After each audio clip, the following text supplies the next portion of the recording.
Blindspot Season 2, Episode 11, Droll, Autumn, or Unmutual Lord. I think this was a pretty good episode. I enjoyed this for a lot for what they actually did with Roman's character in this, where they're kind of working with him. It wasn't a big part of the episode, but it was definitely one of my favorite portions, and we actually got the answer to the tiger tattoo at the end of the episode, which just so happened to be thanks to Roman because he was playing Mancala, which is a really fun game for anyone who's never played that. It's actually a really good game. But I like what they did with him, where they bring in basically a specialist to try to help him unlock these memories. And then after she does that, she's kind of like, yeah, we should probably isolate him forever because every memory that he unlocks really just gets closer to him being a killer again.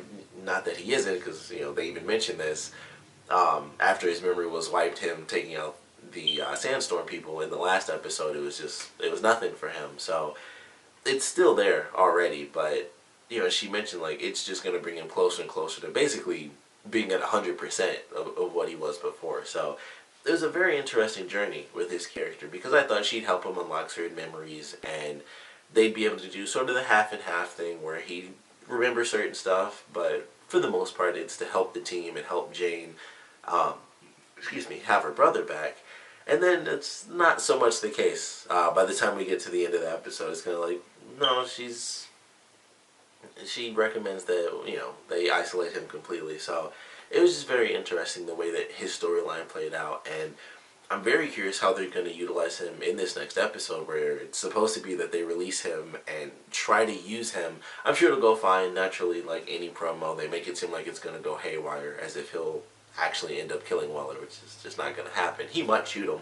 That is possible. But I highly doubt he'll even end up, doing that in the episode. But I am excited for that. They're going through this next step, which it seems simple right now because it's like, oh yeah, this woman's, leader of like a dangerous, like they said like it was a biker gang. I'm like, oh, that's odd, but obviously there's much more to it. And maybe things just fell apart, between that group and Sandstorm, and that's why, they left that out, because maybe, this woman who was, a part of this game was like, we're not going to do this. That's a bit too crazy for us. So I am excited to see where that goes. But like I said, I really love what they did with Roman's story in this episode. And then the main story as well I thought was pretty cool. They had a couple little callbacks, like Jane runs into the CIA agent that tortured her. And I thought that was really cool. And they were throwing in all the crazy twists like they have been. I think the first half of the season, every episode was like, it starts off like this, and then there's like this crazy twist, and then that's, where the case continues on from. And so they kind of kept in line with that, where, it starts off like, alright, so we have these fake accounts, and this woman got paid $250,000. They find out that it's, as far as she's concerned, it's legit, but she wasn't able to see her brother, so it's like, okay, something's going on with that. We have to track down who took her brother's body to this private hospital. They were able to get the plates and everything. And then it's like, okay, so not only did this, known terrorist basically get shipped into the country, who was supposed to have been dead a year ago, he gets shipped into the country, and we find out after all this craziness that it's not a bioweapon, it's just a human heart. I don't know why that box was so ginormous for a human heart. I mean, I've seen it in TV all the time. They just put, kidneys in coolers and stuff. That's mostly for comedy stuff. I know they don't actually do that. Actually, they do. For a lot of stuff, it's a tiny cooler for like a kidney or something. So I don't know why it was like this giant biohazard, like, white box or something that looked like it was bomb-proof. But maybe that was the point, because this is such, high-class intel that they can get from this guy if they save his son. So I still think it's funny that it was such a ginormous box. It's like, it's a human heart. And I'm like, that's giant for just a human heart. But they go through the process, and we find out that the CIA was utilizing this guy and basically leveraging his son against him for intel. And that falls apart because his son dies, and they end up finding out that they have to go to the CIA agent's daughter's basketball game because the guy basically had the perfect revenge, as Weller put it. It was like, it's within the time frame where he could call it off or let it go through if his son died. And it played out pretty well. I like the way it went. It's pretty crappy that the other agent got killed. Like, he texts her and is like, alright, I need you to like get my daughter out of there.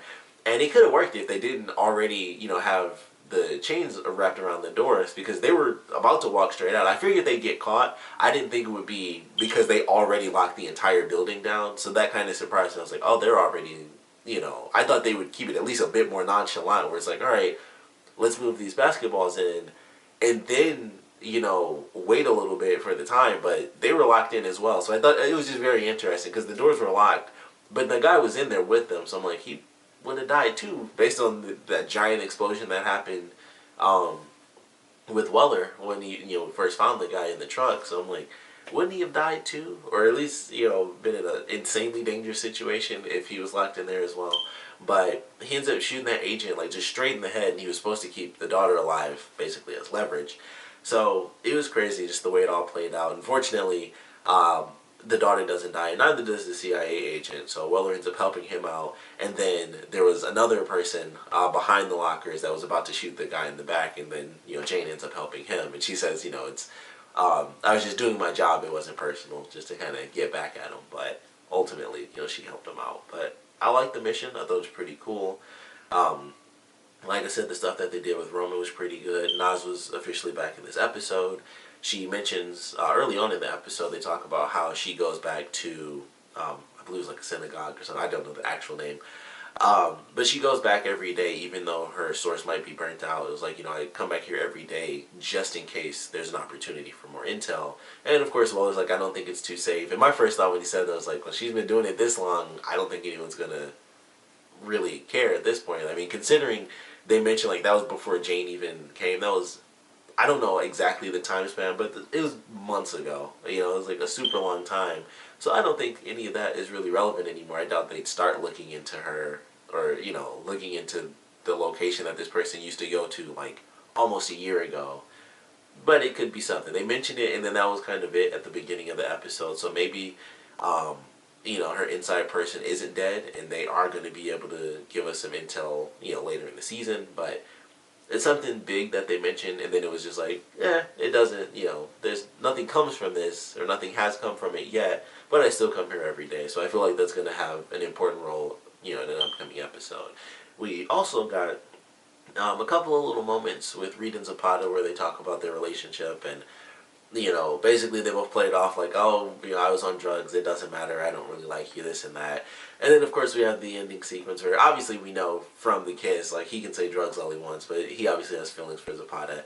And Zapata seemingly has feelings for Reed by the end of this episode when she looks back and he's smiling with, this random lady. It's like, okay, she, maybe, just not wanting to ruin the relationship that they already have because they're such good friends. Maybe they wouldn't work, as partners. We'll see how that develops, but so far it's kind of what I expected, where it's like, oh, we deny how we feel, but we both actually end up feeling the same way. So I don't know, one of them is going to have to almost die within the next couple episodes, and then it's like, I actually do love you. So that's probably how it'll end up happening, but I'm still fine with that. I still like them. The chemistry between the actors I always thought was really good. They're always really funny together, and it's not over the top funny, but it's just two best friends, being silly with each other. So I always like that. So if they do end up having an actual relationship, I think it'll work. I'm sure they'll force it to work. I don't think they'll put them together and then have it not work. That would kind of suck. But I assume that it'll work out, but I'm fine with where they're headed with it. The kind of typical, sort of small steps at a time. But enjoyed this episode for sure. Definitely want to know what you guys thought about it. So please comment below. Let me know your favorite parts, your least favorite parts. And of course, with them letting out Roman in the next episode, I want to know how you guys think that's going to play out. I'm sure there's going to be some part that goes wrong, but ultimately, it'll be fine in the end. But there are a lot of details that could come with that. Considering his memory is wiped, there are a million things he could remember because of this mission.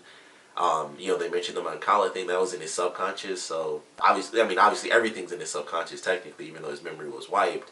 It's still in his head for him to find, piece by piece. So there are a lot of different factors coming into this next episode that I'm excited to find out, but we'd love to know your theories on how that mission's going to play out. And of course, I want to know what you guys thought about this episode in general, so please comment below, let me know, and thanks for watching.